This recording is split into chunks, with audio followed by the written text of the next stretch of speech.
So Batata Pav and all things Portuguese started off uh, in uh, in South Bombay, where we have the Bombay Castle originally.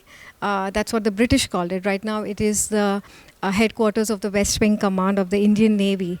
And little did I know that the Bombay Castle was first established by a European resident, and he happened to be Portuguese. And that piqued my interest, and I went down the rabbit hole and started doing more and more research on Portuguese history. And this, I was blown away. And I discovered that they were here for over 520 years, and 5 centuries is a very long time. That's more than about 4 times the time period that even the British were here. And if you've been to Bombay, you will see. If you've been to Goa, you will see. If you've been down to Kerala, you will see that most of the churches or the even the baobab trees that have been planted, they were all planted and established by the Portuguese. We have more than 400 forts along the west coast of India. They were all constructed by the Portuguese, and it was it all came down to that we are a product of colonization and decolonization. What is our identity? What if we were not colonized? Would we be the same? Would we be speaking the same languages? Would we be wearing the same clothes? Would we be eating the same food?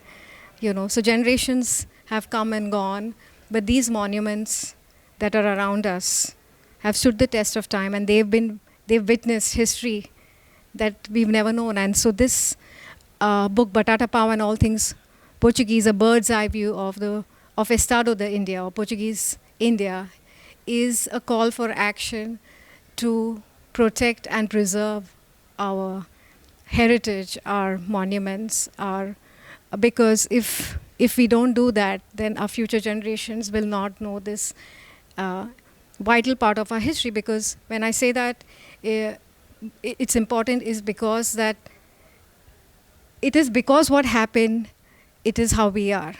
Our identities depend on what happened. Our roots lie somewhere else. So this book encourages and urges the readers to introspect, and especially children, right? What better to start young and question, where did we come from, and why are we the way we are?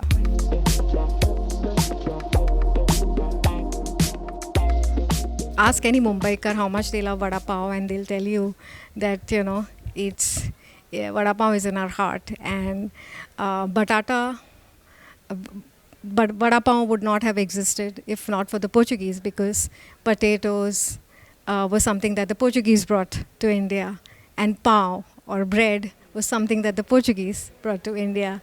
And we cannot imagine our lives without the versatile potato, or have pav, whether it is vada pav or bhurji pav or pav bhaji or keema pav or whatever it is. They are an integral part of our lives. And so Portuguese history is not just about what they came and what they did, and about the inanimate objects around us. It's a integral part of our life, and that's how I came up with the title, because I wanted the title to resonate with children.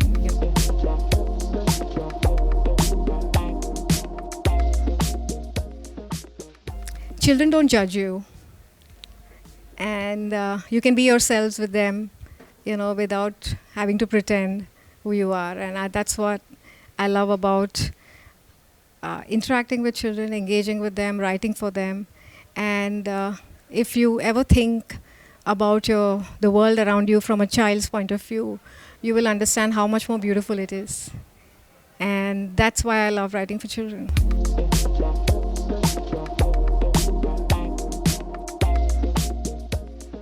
So I've been writing for 14 years, and I have so many children in my heart who have read my book, and I've had the good fortune of interacting with them. But there are these two clear children who stand out.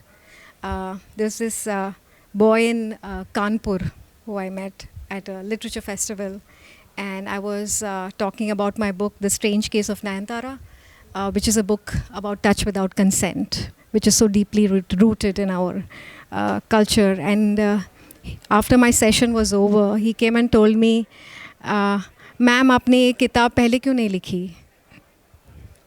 You know, it's so it was very evident that the child had probably gone through something, and he cried. And he was probably 8 or 9 years old. And we think that children don't understand things, but that is something that I don't want to do with my books, is talk down to children. Children understand a lot more than we think they do. And there was this other kid. So I have a book called The Adventures of Padma and a Blue Dinosaur, which is first book exclusively on Indian dinosaurs and paleontology. And he came to me and said that, "You just took all my confusion away, ma'am. I just know that now I'm going to be a paleontologist." And if he does become one, I think it's all, my journey with that book will be worth it totally.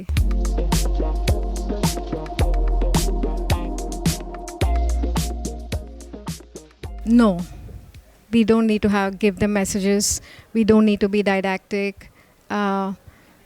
They will find the message within the story. A good story will not give you a message.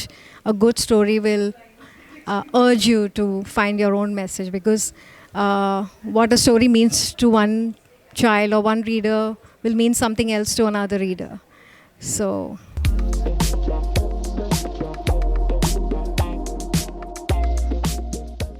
I'm generally a morning person, but it all depends on my children. I wake up really early in the morning. I typically try to start my day before 5 a.m. because that's when the world is quiet around me. My children are asleep. And, but when they're up, I'm mom to them. And I'm again a writer once they go back to sleep. So it's a juggle, and I try and manage whenever I can.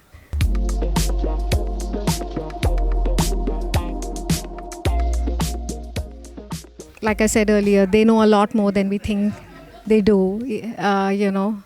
Young readers are extremely intelligent, and I think it's a privilege that I am able to write stories for them.